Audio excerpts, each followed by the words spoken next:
This video demonstrates how to convert text to a table. Although the information on page 1 looks pretty good, the author of this brief wants it to be in table format. No problem. We can use the data on page 2 and convert it from text to a table. First, I'll select all this information on page 1, including the page break. Then I'll press the Delete key on my keyboard. Before I select the data that used to be on page 2, note that Show Hide is on. That's because I need to confirm that the formatting is consistent. Notice the arrows between the columns of data? Those are tab stops.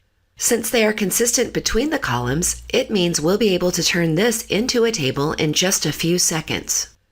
Now that I've selected the data, I'll click the Insert menu, then Table.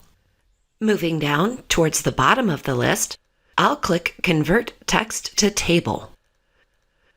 Word displays the related dialog box. The top part shows the number of columns and rows that Word found based on what was selected. The middle section has to do with how the data fits inside the table. I generally recommend using Auto, then manually adjust later if needed. The last section has to do with how Word creates the table. You'll notice that tabs are already selected here in the Separate Text At section. And we know this is correct because Show Hide is turned on, and we can clearly see that the columns of data are separated by tab stops.